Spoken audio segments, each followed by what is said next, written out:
आपण लोकसंख्येतून गायब केलेल्या आहेत। सुनामी नाही आली, भूकंप नाही झाला, बायकांना जाणीवपूर्वक मारलेलं आहे आपण।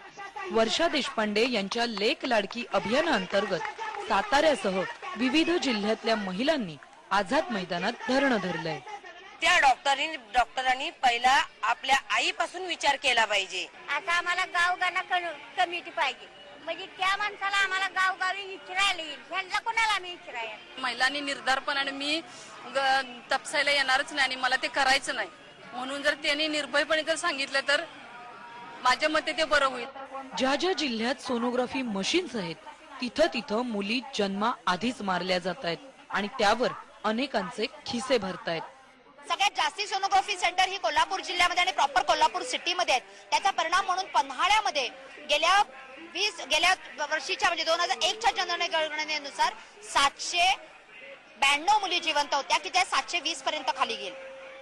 आणि सगळ्यात उत्तम तालुका आपल्या जिल्ह्यामधला सिंधुदुर्ग जिल्ह्यातला वैभववाडी तालुका, जिथे एकही सोनोग्राफी सेंटर नव्हतं, आता एखादं झालंय तिथे, पण 1015 मुली जिवंत आहेत। महाबळेश्वर तालुका जिथे एकही सोनोग्राफी सेंटर नाही, तो डिक्लाइनिंग दाखवत नाही तर अपवर्ड ट्रेंड दाखवतो।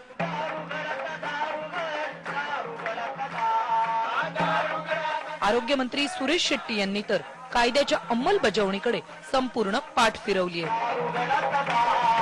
आरोग्य मंत्री ऍक्सेसेबल नाहीत, आम्हाला कधीही ते भेटू शकत नाही। जर समितीची मी सदस्य असून माझ्यासारख्या बाईला ते भेटत नाही तर ते सामान्य माणसाला ऍक्सेसेबल नाहीत।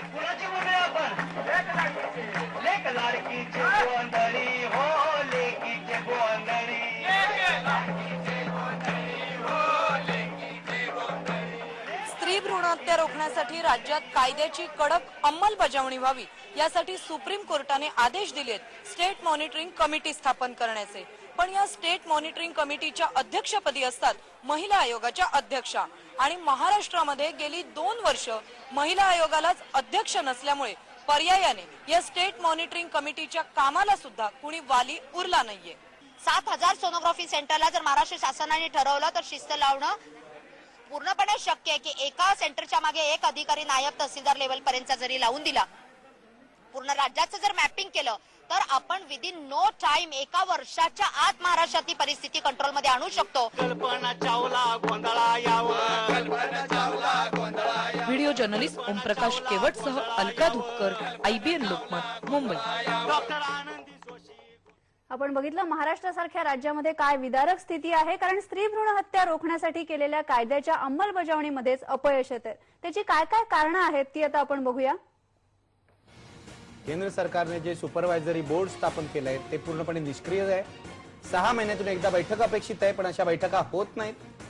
राज्यामध्ये पर्यवेक्षकीय समिती सुद्धा निष्क्रिय आहे। दर 4 महिन्याला त्यांची बैठक अपेक्षित असते, पण केंद्रात किंवा राज्यामध्ये या बैठका होतच नाहीयेत। राज्यातली तपासणी आणि मूल्यमापन समिती जी आहे ती सुद्धा पूर्णपणे निष्क्रिय आहे। राज्य समुचित प्राधिकाऱ्यांतर्फे ठोस कार्यवाही सुद्धा होत नाही। या प्रकरणामध्ये एकूणच सगळ्यांचं दुर्लक्ष आहे। राज्यामध्ये 150 पैकी 36 गुन्ह्यांमध्ये अपील नाही। कायद्याअंतर्गत नोंदवलेल्या ज्या 90 केसेस आहेत त्याच्यावर कोणताही निर्णय नाही, त्या केसेस प्रलंबित आहेत। महाराष्ट्रात 7000 सोनोग्राफी सेंटर्स आहेत, त्यांचं कोणत्याही प्रकारे रेग्युलेशन म्हणजे नियमन होत नाहीये। याचा अर्थ महाराष्ट्र सरकार या सावित्रीच्या लेकींना जाणते अजाणतेपणी दुर्लक्ष करून मरू देते असा होतो। आमच्या सोबत आहे आता हा सगळा विषय कव्हर करणारी आमची कॉरेस्पॉन्डंट अलका दुपकर। अलका, काय म्हणायचं? एका बाजूला महाराष्ट्र सरकार सावित्रीबाई फुलेंचं नाव घेत आहे, दुसऱ्या बाजूला महिलांसाठी राखीव जागाच्या घोषणा करत आहे आणि इथे मात्र मुलींना गर्भातच ठार मारलं जात आहे। काय सांगशील? निखिल सर, जसं तुम्ही सांगितलं की एकीकडे कालच मुख्यमंत्र्यांनी घोषणा केली आहे 50% आरक्षण देण्याची, दुसरीकडे विज्ञान सगळी जी दारं खुली करतोय ते सुद्धा आपण बघतोय।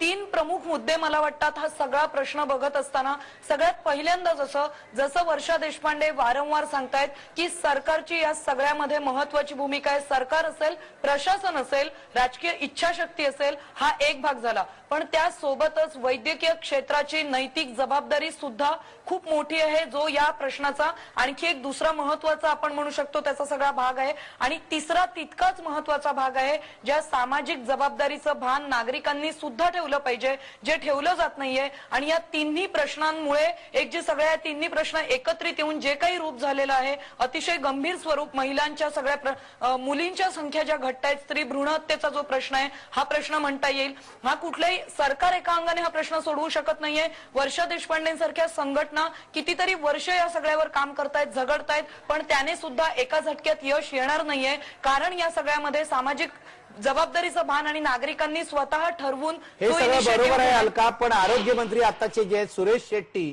त्यांना याची जाणीव नाही का? 8 जिल्ह्यामध्ये हा महिला आणि पुरुष रेशो कमी होता, सरासरीपेक्षा कमी होता. आता त्यांची संख्या 14 जिल्हे झाली आहेत. सुरेश शेट्टी जे आहेत आरोग्य मंत्री, त्यांना झोप लागली आहे का या प्रकरणात?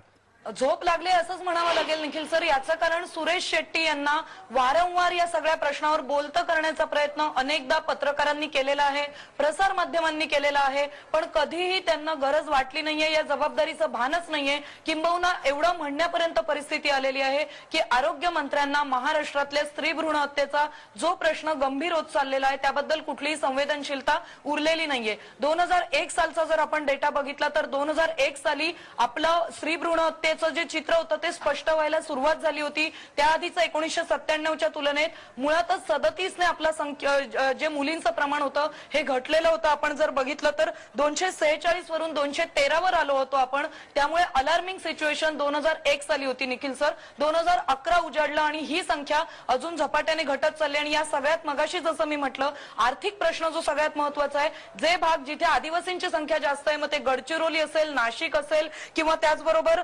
नंदुरबार असेल, ठाणा असेल, या सगळ्या जिल्ह्यांमध्ये मुलींचं प्रमाण चांगलं आहे, बऱ्यापैकी आहे दर हजारी मुलांमागे.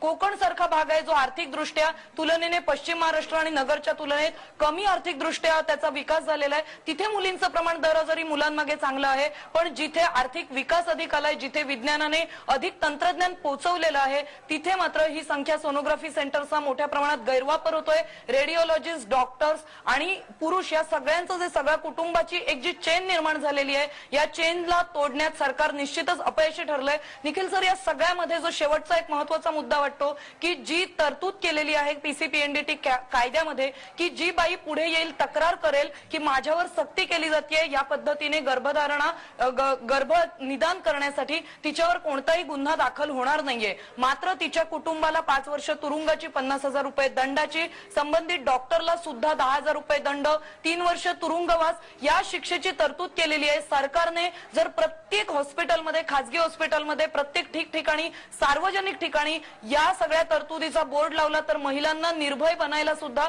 कुठेतरी मदत होईल. पण सरकारला हे काही करायचंच नाहीये. सोनोग्राफी सेंटर्स मध्ये जसं वर्षा देशपांडे दावा करतायत, मोठ्या पद्धतीने एक ब्लॅक मार्केट आणि रॅकेट चालू आहे. हे रॅकेट सरकारी अधिकाऱ्यांना सुद्धा कुठेतरी फायद्याचं ठरतंय. त्यामुळे आज हे विदारक चित्र पुढे आलंय असं म्हणता येईल. अगदी विदारक आणि खेदजनक असं चित्र आहे. सावित्रीबाई फुलांचं नाव घ्यायचं आणि दुसऱ्या बाजूला जन्माला येणाऱ्या मुलींचा गळा घोटायचा, ही भयानक गोष्ट आहे. सुरेश शेट्टी, महाराष्ट्र सरकारमधला कोणीही मंत्री जर ऐकत असेल तर त्यांनी यानंतरचा आजचा सवाल सुद्धा जरूर पाहावा. कारण महाराष्ट्र सरकार या बाबतीत गुन्हेगार आहे का, हाच आजचा सवाल आहे माझा आज. आणि सरकार या कायद्याची अंमलबजावणी करत नाहीये.